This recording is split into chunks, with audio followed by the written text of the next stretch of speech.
Started, and let's just start by introducing ourselves. So Erin, if you want to go first as the VP. Sure. Hi, everyone. I'm Erin, Vice President, President-elect of ACRL. Thank you so much for your work on this committee. It's about to get fun, so looking forward to it. Kara. So I'm Kara Watley. I am the chair of the appointments committee this year and the university librarian at Caltech. And you may have heard me bragging to Alois about the weather here. It's lovely today. And I will kick it over to Sabrina. Okay. Hi, everyone. Again, I'm Sabrina Dick, and I am a reference and instruction librarian at Lawson State Community College, which is located in Birmingham, Alabama. And I'm happy to be here this afternoon. Looking forward to this training. Dallas. Hi, everyone. I'm Dallas Long. I am Dean of Libraries at Illinois State University in Bloomington Normal, a couple hours south of Chicago. Bonnie. Hi, everyone. I'm Bonnie Fong. I'm the Physical Sciences Librarian and Graduate Student Services Coordinator at Rutgers Newark in New Jersey. And it's nice here too, Kara. It's like 45 degrees. Great for the winter time. And Sarah. Hello, everybody. I'm Sarah Harrington. I'm the Associate University Librarian for Academic Engagement at UConn Library. And sadly, it is not lovely here today, but oh well. All right, because we're such a small group, feel free, if you have any questions, you can unmute yourself and ask questions that way, or you can type your questions in the chat box. Before I actually start, I'm going to ask Erin or Kara if they have anything they want to say in regards to any guiding principles.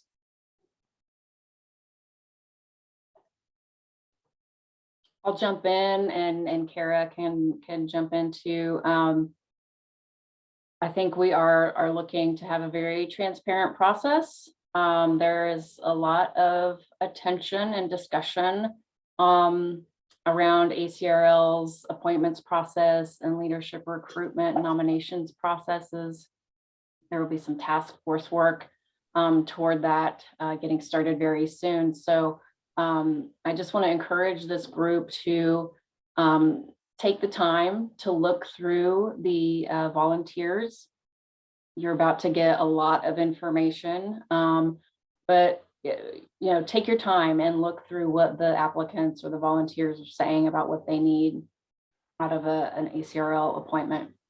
I am always happy to address questions or concerns that a volunteer may raise. I would like, if it's possible, you'll see that it's difficult sometimes to discern certain kinds of information about volunteers, but to the extent and degree that we can identify folks who this may be their first division level appointment.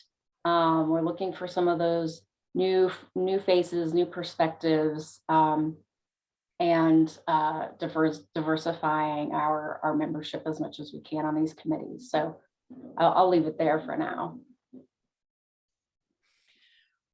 One little thing to add. So I've already started getting emails from people requesting to be on particular committees. When I get those emails for committees that you all are taking point on, I will forward them to you. My response to those has been, I'm so excited that that you're interested, and please fill out the volunteer form and I will make a note that you're interested. I really do want us to try and take a look at the bigger picture of volunteers so that we can do a good job making sure that it's not always the usual suspects who are appointed to committees. As someone who, this is my very first ACRL division level committee appointment, and I volunteered in the past. So so I would like to make sure that we are doing the best job to really give people that chance to work at the division level if they can. So anyway. All right, great. Well, once again, welcome everyone. And as Erin said, we have a lot of work ahead of us. So let me go ahead and get started in regards to what we're going to have in regards to our meeting outcomes today. We need to understand the appointments process, how to check eligibility, how to use the Google Drive committee worksheets, and then how to send an appointment offer. Those are the primary things that I'm going to go over and discuss today. And as I stated, if you have any questions, you can unmute your mic or you can put them in the chat box. Let's just go over the general overview of the process in whole. Of course, the volunteer forums open on December the 3rd. It's going to close February the 15th. You'll be making appointments for the upcoming term, which will begin July the 1st, 2022. Please wait to review volunteers until I give the clearance. I'm going to try to have all of the information uploaded in Google Drive for you by February the 18th. I really am, but I may have to extend it to February 22nd. But my goal is to have everything for you by February the 18th, with this next Friday. I need to perform some back end stuff to make sure that everything that you need to do your job is actually up to par. Next slide. Now let's just go over the committee timeline. I want to make sure that everybody is comfortable with these dates. If we need to make some adjustments, we can. Once the form closes on February the 15th, as I stated, I need to do some background stuff to make sure that you have all you need to do to perform your job. Once that is done, you're going to start working on your worksheets for February through March. After that, we're looking at a March 11th date to have all the appointments worksheets completed. Again, as I stated, we can make some adjustments if we need to do so. The goal is by March 25th to have Erin approve all your Google worksheets, and then April 29th to have all the offers sent out. As I stated, these dates, we don't have to go with them if everybody is not comfortable with them. So if you're not comfortable with them, you can let me know now. Do everybody in the group think these are feasible dates for us?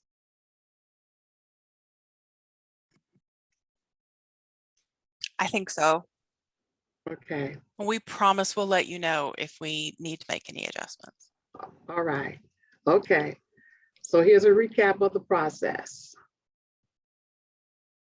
Wait until you get an email from me about all of the volunteer list and the other list that I need to send to you and upload to Google Drive. And as I stated, I'm going to try to have all of that done by next Friday. You use the volunteer responses along with the recommendations from the current chairs to complete suggestions to the Google Drive. And I will have those responses uploaded in a reference document on Google Drive for you as well. After completing your recommendations, you're going to notify Erin no later than March the 11th. And once she gives the okay for you, you can start sending out your approvals to get individuals to accept or deny the appointments. And hopefully everybody is going to accept, but sometimes that's not always the case.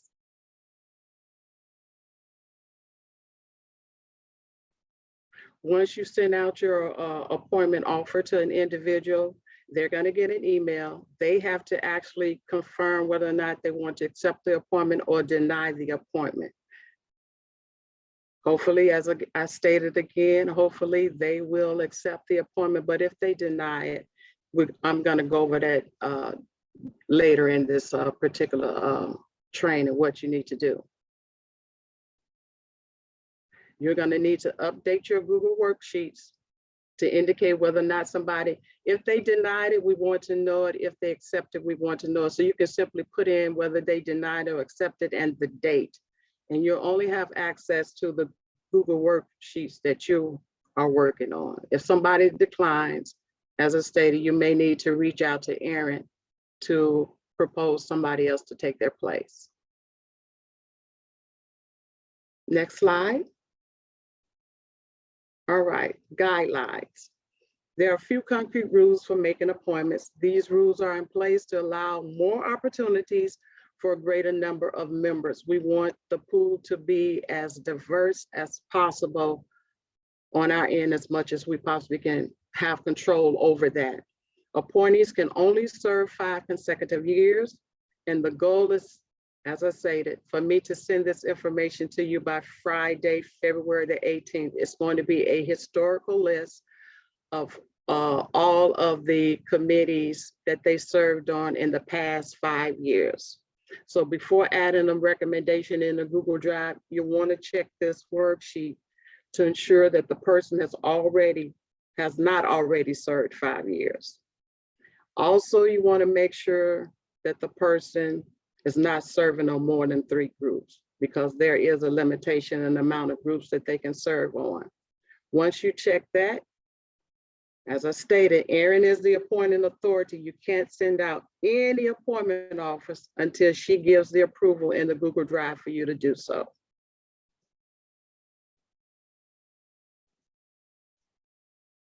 And as Erin already stated, you know, we want to make sure that we are sticking to ACRL's core commitment to equity, diversity, and inclusion. You know, it's not just an acronym, it's a very important part of ACRL's work.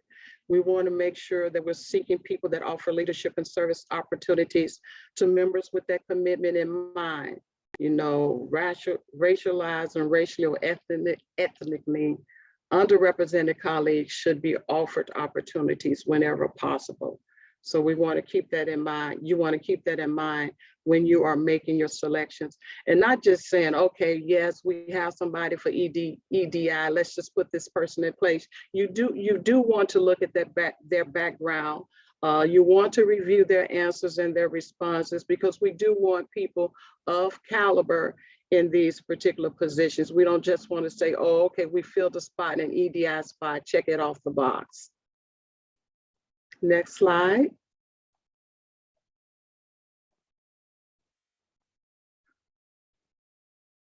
Again, these are the reference documents that I'm going to upload for you. The historical list, which includes the past 5 years of appointments. Of course, the chair recommendations that came in for us, because you do want to look at the chair's recommendations. We don't guarantee just because you recommend somebody that we are going to appoint them, but we do take heed to what they have recommended. And then the volunteer list, which is going to include all of the volunteers that are volunteer for this particular cycle. I want to state this, that the volunteer lists are considered confidential. So if you receive a request to see a volunteer list from a committee chair or member, please contact me or Allison. Again, this is confidential information that you are working on as a group. Before I go any further, does anybody have any questions? All right. I want to make sure, I'm sorry, that I understand the dates properly. So all worksheets should be completed by March 11th. And then we wait for Erin's approval before sending out the Appointments.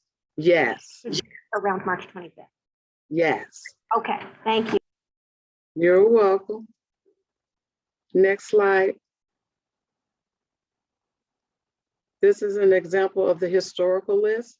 It's going to be from 2017 to 2022. You can reference this when you're making an appointment. You can sort this list out because it's going to be in Excel to see if somebody has already served on the committee for more than 5 years.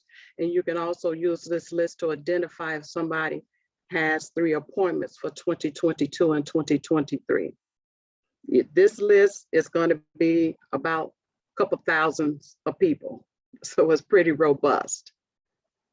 Next slide.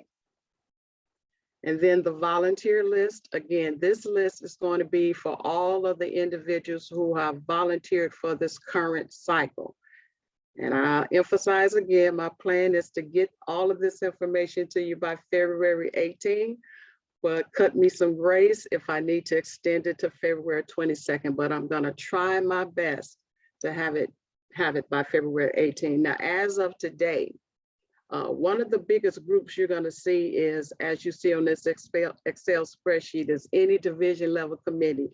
That's usually the place where you see the majority of the volunteers from. As of today, 44 people have volunteered for this group. And as of today, there are almost about 500 volunteers overall. Next slide. The Google worksheets, those wonderful worksheets that you're going to be working on. This is just a picture of all of the committees that you're going to work on as a group, and everybody knows what they've been assigned to. Next slide.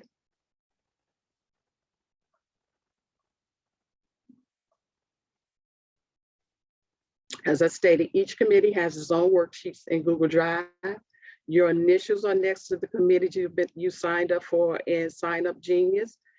And you'll only need to edit your assigned worksheet. So you don't have to worry about looking at somebody else's worksheet. Your worksheets have your initials on it and your worksheets have your name on it. Next slide.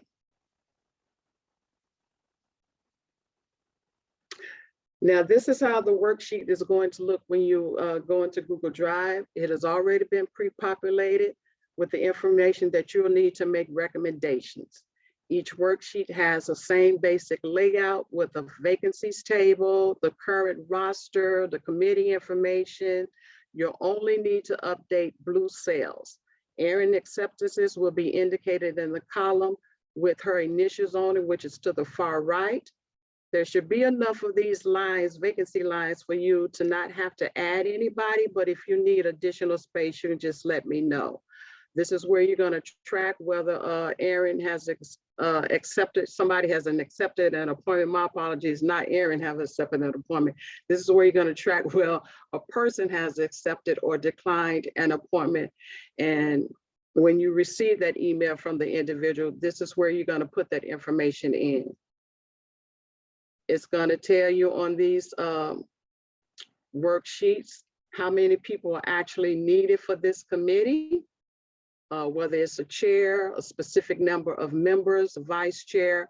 Now, let me say this about specific committees. We have 4 goal area committees at this present time.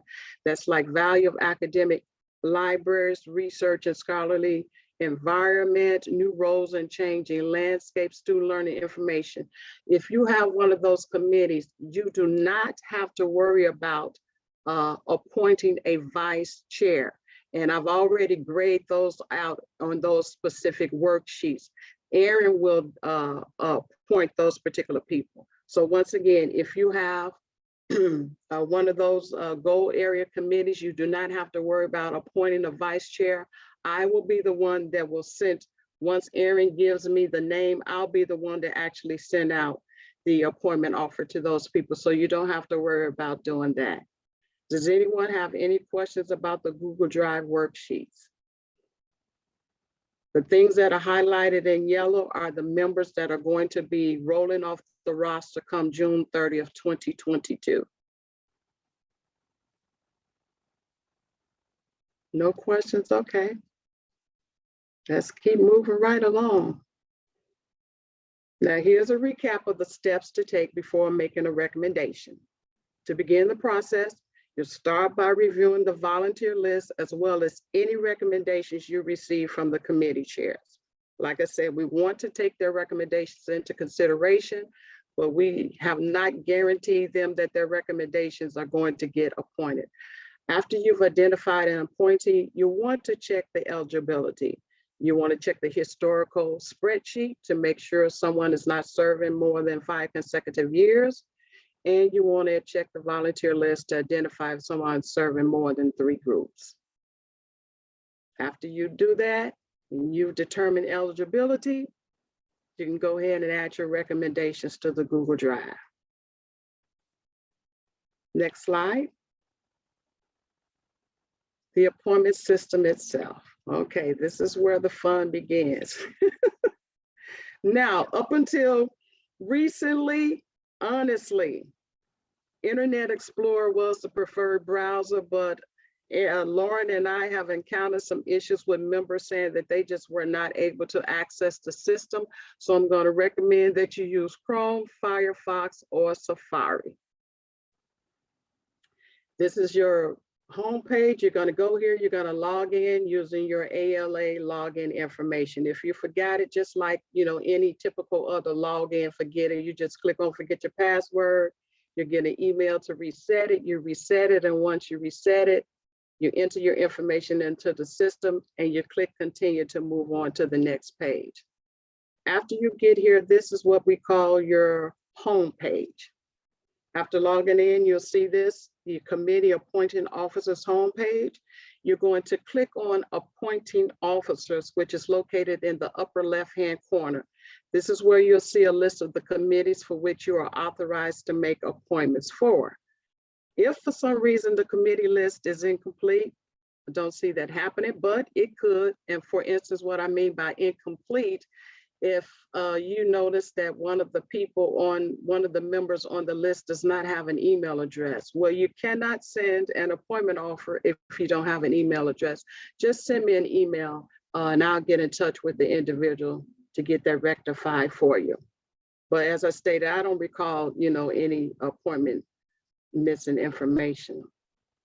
And again, you only have access to the committees you've been appointed to. You want to check to make sure each of the committees you've been assigned to are available for you to access. If not, please just send me a quick email. And as you can see, you're able to view how many applicants from this very page. You're able to view how many applicants there are for each one of your committees, their current terms, as well as the number of members who have already been on the committee for the next term. So this particular page right here has a lot of detailed information for you. And directly from this page under action, in the upper right-hand corner, you can pull the Excel report, which lists detailed information about each applicant.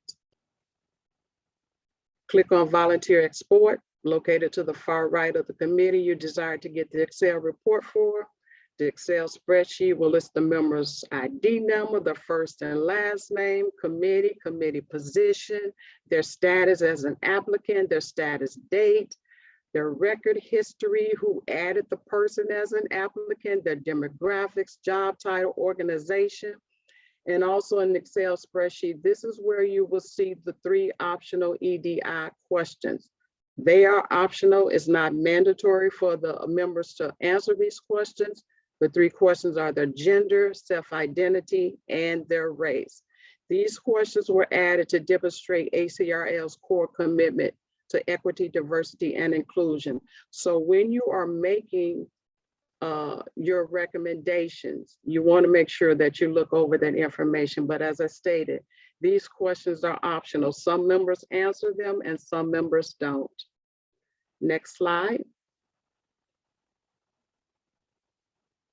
Committee details. After selecting a committee, you'll see the committee details. Also on this screen, you can view the list of current members whose terms are from 2021 to 2022. You can see the volunteers, proposed members. Proposed members are the members that you have sent an offer to and they have not accepted or denied the offer. But again, you're not going to send out anything until Erin has approved it. You can also see future members whose terms start July 2022, because going back to last year, if most appointments are for 2 years, so if somebody volunteered for a committee last year, their term is from 2021 to 2023. And under division volunteer list, this is where you can see ACR volunteers and the committees for which they have volunteered for. If a member is appointed to a committee that that committee will no longer be listed under their name. So once they accept the committee and volunteer for it, you won't see their name listed under this volunteer list anymore. You can click on volunteers to officially appoint volunteers to a committee, and I'll discuss that more later. But please note, committees that are not accepting volunteers are not listed. You're only going to see committees that are accepting volunteers. And again, proposed members, those are the members that you've actually sent an appointment offer to, and they have neither declined or accepted the offer. If you need to go back to your list of committees, you just simply click on Appointing Officers Home in the upper left-hand corner. It's very intuitive. Don't let all what I'm saying intimidate you at all. Sending an appointment offer. At this point, you would have received an approval from Aaron. I can't emphasize that enough to appoint someone to a committee. After clicking on volunteers, you see the names of the members who have submitted their information to serve on the committee. And under actions, you want to do several things before you decide to appoint a member. You want to view the history, because that's very important, and you want to view the volunteer survey. It gives you greater insight about the applicant and their history, what they're interested in. So again, I recommend that you please take time to review those details and keep EDI in mind. I want to say it's very important. Appoint member. After carefully reviewing the volunteer's application form, you can click Appoint Member to make an official appointment offer. Volunteers may have duplicate listings on the screen if they volunteer more than once. So you want to make sure that you're not appointing the same person to the same committee twice. Any questions? All right. Sending an appointment. This is what you're going to see when you prepare to appoint a person. Before you click that appoint this person button, you want to check the appointment date, start date. It should be July 2022. You want to check the appointment type to make sure the position being offered is the one you desire to select. The default is member. So if you are appointing a vice chair or a chair, you're going to need to use that drop down arrow and select the appropriate position type. And also you want to check the appointment length. The default is 1 year. Most committees are 2-year terms. So again, you're going to have to change that 1 to a 2 before you hit that appoint this person button. Again, I'm not certain who has budget and finance, but budget and finance is one of those exceptions to the rule. The committee's members, they serve 4-year terms, not 2-year terms. So if you're working on that committee, you want to make sure that you're sending out a 4-year offer instead of 1 or 2 years. Because once you hit that appoint this person, it cannot be edited. That email goes out to the individual and they're ready to click that link saying, yes, I want to be on this particular committee. If that happens, if you make an error, just simply send the person an email indicating that you made an error and just go back into the system and correct it. And what I mean by correct it, if you sent it out as a member and they should have been a vice chair, just go back in and send out a vice chair offer with the correct terms and the position. An appointment is technically not official until a person either accepts or declines the offer via email to finalize the appointment. Next slide. And this is viewing proposed members. After appointing a volunteer, you will see a list of proposed members. Appointed volunteers remained on this proposed list until they either officially accept or decline the appointment offer. When they accept the offer, their names will automatically appear on the official committee roster linked to ACRL's Directory of Leadership. And they'll be taken out of the proposed list and they'll go to the current member list. And they can log into the ACRL website to see the full roster of contact information. Any questions? All right, moving right along. Add in a new volunteer. This will happen sometimes because it could be either an individual missed the February 15th deadline, you know, due to some extenuating circumstances, or they just didn't complete it. So if you want to appoint somebody that missed the deadline, you're going to have to use this new volunteer. There are two ways to add a member to the volunteer list. The preferred method is, although the deadline is February the 15th, the preferred method is to have them to go and fill out the form. But if they're unable to complete the form, you can do a search by their name. And if you search by their name, you want to double check that you're actually appointing the correct person. You see all these different fields. You can search by first name, last name, city, and state. Especially if you have somebody with a common name like John Smith or Mary Williams, you want to make sure that you're actually appointing the correct person.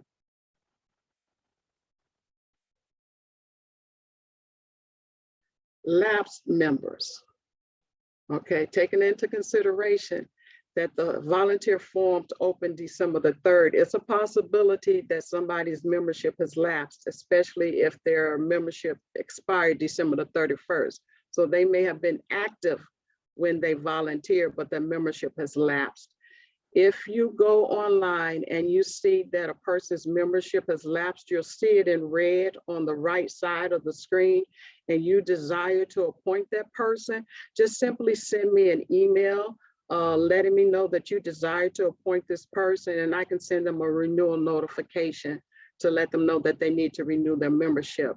Once I get a response back from them, I will send you the outcome, whether they have decided to renew or not. If they decide to renew, and once the renewal goes through, you can just simply send the appointment offer out. If they, for whatever particular reason, we're in a pandemic, we know that some people are experiencing financial hardships. So if they're not able to renew and you need to appoint another person, just check in with Erin so that she will approve that particular individual that you desire to appoint. Then reappointments.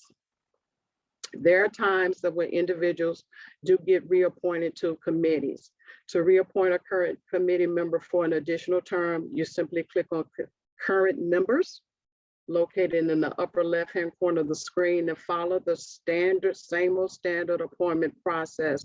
But you want to make sure that the current member actually meets the same criteria. Their term has to end June 30th, 2022.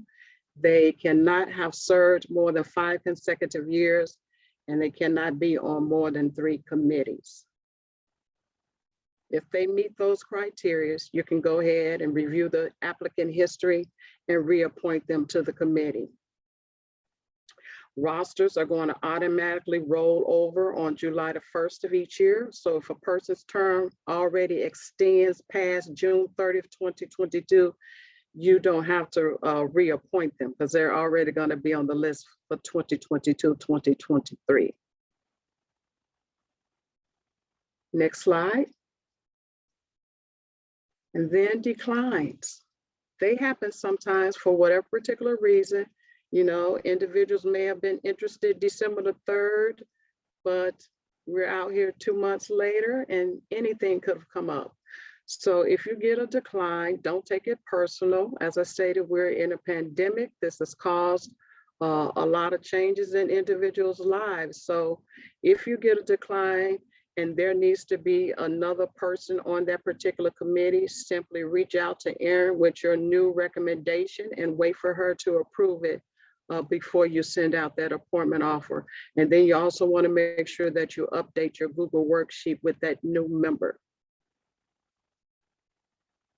Wow, it's only 2:36 and nobody has any questions. Well, I know you've had a lot of information to absorb. I don't expect for you to just get a handle on this from this training. This particular recording is going to be sent out to everybody so that you can listen to it again. And of course, we're free if you have any questions. Yes, Bonnie, before I move on to next steps. I see you have your hand raised. Yeah, I did actually have a question. So there is a number of people who said all ACRL division levels. What do we do with those? Because what if, a few of us want that person on one of the committees that we're assigned to? How do we fight this out? Oh, you don't have to fight it out, because if a person said, because what you're going to see is that there may have been people who said any division level committee, but they have also volunteered to be on several different other committees. So if you get somebody on any division level committee, you do have the liberty, if you think they will be a good fit for another place, to put them in that place. They're not locked into that. They're just saying, you can put me wherever you think I will be best. So if you get that, feel free to put them on a committee that you really believe they will fit well in, that they are compatible to, that they have experience in some cases. And let me go back to say this, talking about experience.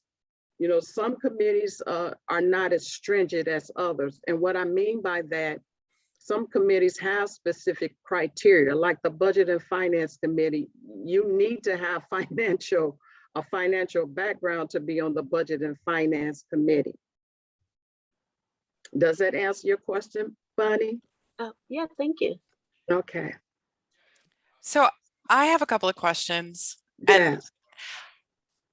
I'm not sure if I still understand this. I mean, I have done the appointments before, but at the section level, and so it was just me doing it.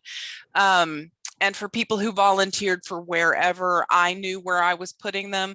But if there's somebody on that any division level committee and I put them on one of my committees and Bonnie puts them on one of her committees, and they only have one of their three ALA wide slots open, I think that was the question. That's what I understood Bonnie's question to be, and that's my question too. And I'm wondering if maybe we should just come up with a notation amongst ourselves for the Google Sheets for when we have appointed somebody to a committee that's off of that any division level committee list. Like maybe we put an asterisk there so that when Erin is reviewing these committees, she can be like, okay, I'm just going to make sure that, Bonnie and Sabrina and Dallas and Kara and Sarah all didn't put this person on a committee. Or Elois, are you telling us that we don't need to worry about that at all? No, I'm not. No, I'm not saying you don't need to worry about that at all. But that's one of the reasons why I recommended in our group that you all have a meeting to come together as a group, so you can collaborate to see who has appointed who, so you don't have overlap as much as possible. We know it will occur sometimes, but as much as we can have new people on the committee or people who are not serving in multiple capacities, the better off we will be. Okay. Erin, you have your hand up. I'll just jump in, and I will be on the lookout for names that are repeated in your worksheets, and you all will do some of your due diligence in comparing sheets and some of that, but I will also be doing that as I look through things too. And if I have a question, I can do this double checking myself, or I can ask for you to do a double check just to make sure we're within all of our guidelines. But I also wanted to use this opportunity to encourage you to look closely at those folks who volunteer for any division level committee. Frequently, those are the people who are relatively new to ACRL, and they're just really open to, hey, I'll go where I fit. I'll go where you need me. It's really tempting to look at the other sheets where people have volunteered for very specific things, because those sheets are usually much shorter and easier to digest. But I really want to encourage you to look at the full list of all volunteers for any division level committee. just to, you know, make sure that we're giving those folks an equal opportunity to get involved. And that was some of the feedback that I got from the from last year's chair of this committee, was to use that list and use it early in the process. So I just looked at my calendar, and we are scheduled for a March 21st meeting, all of us. Is that the meeting that we're talking about, Elois? Is that soon enough? No, no, because if you want to have your worksheets done and you want to have them finalized by Erin by March 25th, I think we need to move that date up, Kara, to give everybody enough leeway. So you may need to reschedule it. Okay. I don't know why I scheduled it on the 21st then. I feel like there was a reason that we did that, y'all. Do you remember? No, Sabrina was nodding. There's a reason. Bonnie was like, I don't remember. Me either. I will check our notes, and I will also see about finding us a time to meet a little bit sooner. Ilos, what's your advice? So if we get those lists, let's just say we don't get them until the 22nd of February, like a week or two later, would that be your advice? Yes, I say probably a week later. Okay. After you get the work, a week later, because you want to give yourself enough time. You don't want to feel rushed. You don't want to feel rushed into doing this. You know, you want to make sure that your recommendations are as great as they can be. Okay. Okay. I think we will look for an additional meeting and keep that one on the 21st on the books just in case. One of the things that I'm thinking of is a few of us have dealt with just like COVID staffing emergencies and things like that. And so it might be nice to have that 21st meeting where we could just say to each other, like, oh my goodness, I haven't had a time to do these things. Can somebody help me out? So. And right, the initial deadlines that we set up front, as I stated, you know, we can move those deadlines around if we need to. You know, I understand we're all in a pandemic and anything can happen. So we have to be flexible. All right, let's just do the quick recap. I'm going to try my best again to send you all of that information, have it up and ready for you by February the 18th. Then you want to ensure that you do have access to the Google Drive. I don't foresee you having any problems, but if you run into any snags, please let me know. Then of course, ask Allison, Carol, or Erin if you have any questions regarding the appointment process. And remember, do not send any appointment offers out until they have actually been approved by Erin. I feel like Elois has had some people go rogue before. And she keeps looking at me. I promise I won't. I promise I won't do it. I just can't emphasize that enough because she has to authorize all of those appointments. They're not legitimate if they don't have her stamp of approval. All right, well. Can I ask one more question? Sure. So we, as a committee, had set for ourselves the task of doing some additional outreach to groups. And since the deadline for volunteering hasn't hit yet, it won't be until next Tuesday. I just wanted to take a minute and check in with all of you that we have done the outreach that we wanted to do. I sent to a list of members that was shared with me via Erin and Allison, and I've actually gotten a pretty good amount of response from, I figured out mail merge again and sent them a message, the message that Bonnie worked on that Erin edited. I have had a few people reach out, ask questions.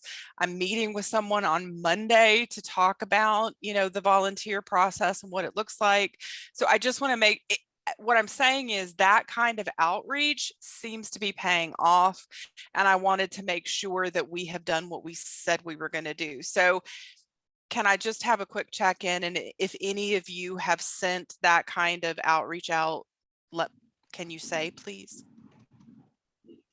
Yeah, I emailed, well, I'm a member of APALA and CALA, and so I reached out to the presidents who I actually know from before, and one said I'm welcome to post it myself, so I did for APALA, and I didn't hear from anybody, but I know it went out. And for CALA, the president sent it out on my behalf, and I just heard from one person who asked, like, where exactly is the volunteer form? So I just told him, go down and go to the right column and click there. I also emailed, I think, Reforma and the American Indian Librarians Association as well. I never heard back from the presidents, so I have no idea if it was sent out or not. I'm not on their list. Okay. And are there other affinity groups within ALA? I'm thinking like the Black Caucus, for example, that we might want to send this out to, or has anybody shared it? I have shared it with one member of BCLA because I'm not a current member and haven't seen it on the listserv, even though I do follow the listserv, but I will actually send an email to the president this evening since I haven't seen it on the listserv. Okay. And I'm glad that you reminded us. Thank you. Thank you. I also asked that it be sent to the California Community College librarians list, and I can confirm that it was sent out there. So if any of the rest of you are on any sort of local lists, that would be a great place to send it to. The Aaron edited letter is labeled as such in our shared Google Docs. So. And one more thing I wanted to mention, that we will send out a final notification asking individuals to volunteer via ACRL Insider tomorrow. Thank you. You're welcome. Before we wrap up, I want to thank everyone for taking time out of their schedule to participate in this training. I want to thank you so much for all of your work that you are doing on the appointments committee. As I stated, this is a very important assignment. We couldn't do what we do without you. So trust me, we really, really do appreciate all of your work. We know that this is volunteer work for you as well. You have other jobs and responsibilities. So we do not take it for granted. Thank you so very much. Does anybody have any final questions for me? I did have one question, and I'm not sure what the answer is, but you know how last year the ACRL EDI committee accepted applications for BIPOC library workers who are interested in ALA ACRL memberships, and I know they're doing it again this year, but I think that the deadline for that probably is after the volunteer form closes, and I was curious, how much leeway is there? Let's say someone does get funded for ALA and ACRL membership, and they would be interested in being a committee member at the ACRL division level. How would we be able to, like, is it possible for us to say, please get in touch and let us know? Or do we have to tell them, wait till next year? I'm not certain what the deadline is for BIPOC. Let me just word it like this, because there are times that vacancies may come up throughout the year. So that would probably be an opportunity for those individuals to perhaps volunteer. You know, Allison could probably answer this question better than me, but because I don't know what the deadline is. And if the deadline is, like, say, for instance, April 28th, you know, we're planning to be done with this by April 29th. But as I stated, you know, opportunities do come up throughout the year. It's February 22nd. Okay, that's not bad. If it's February 22nd, there's hope for them then. Yes, it is. Thanks, Aaron. I didn't know that. Does that answer your question, buddy? Half. Partially. Yeah, so if the deadline is the 22nd, when does the ACRL EDI committee make their decisions? And after they make their decisions, is it something that we would be interested in having, like for example, I think that list that Kara had might have been the folks that got the membership paid for last year. I'm not 100% sure, but after we tell the folks, okay, great, welcome to ALA ACRL, can we then say if you are interested in volunteering for a committee, to let us know? I know that that would mean we'd have to do our work again, but I feel like one of the reasons we want folks to be members or try it out is to give them this opportunity. And I feel like it would be great if we could make them feel welcome and encourage them to participate at that level. Not force them, but like if they're interested. I'm gonna lean on the direction that there will probably be something we do internally, reaching out to them. And when I say internally, I mean ACR staff. That sounds good, thanks. You're welcome. There's Any other always, questions? I'll just say there, there's the system doesn't shut down after a certain date, No, it the doesn't. ability to add people into committees is an ability we have throughout the year. So if EDI, decides, oh, there are individuals who have these memberships now that we want to get engaged, or any committee, frankly, that wants to get anyone engaged, that opportunity exists. We can make appointments, off the formal cycle. We don't like to do it a lot, I think, but the ability exists. Something for us to discuss maybe for, I can see your eyes. Kara's going to add something else. Maybe we should discuss it for like something that we could recommend to next year's committee. I remember when I was a newer librarian and I wanted to volunteer for instruction section committees. Those were really, really hard to get on, and they had intern positions. I wonder if we could think about something like that are sort of off cycle appointments that we could offer for this group, but maybe there are some other groups that could also be considered for something like that. And the beauty of those was that you got your feet wet in the committee, and then you were guaranteed an appointment to that committee after you completed your intern year. Just a thought. That's a whole different dynamic, but it's something to consider. That is the lowest being diplomatic. I have all sorts of ideas. Not all of them are good, and I know that. And I thought about that about 30 seconds before it came out of my mouth.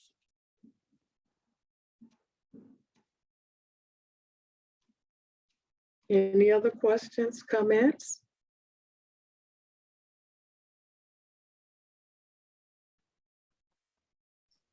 I have one question, Alois. We received that email from from the chair of the Publications Coordinating Committee that the people weren't able to get into the membership form.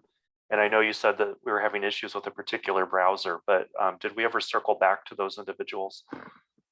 Everybody that, I get so many emails, Dallas, but everybody that I received an email from that was having issues, I responded to them. Okay. And to my knowledge, I believe 99.9% of those have been rectified. Okay. Thanks. You're welcome, because we don't want anybody to be frustrated about volunteering, because we need volunteers. It's very important. So Lauren and I have been doing our due diligence every day to make sure that we're responding to any issues and getting back to those members expeditiously with solutions.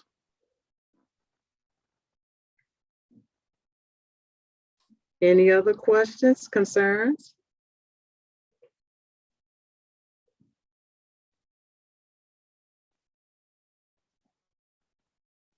All right, well, if nobody has any other questions, comments, or concerns, I think we can adjourn for the day. And once again, thank you so very much for your time. And I'm going to try to keep my promise, February the 18th.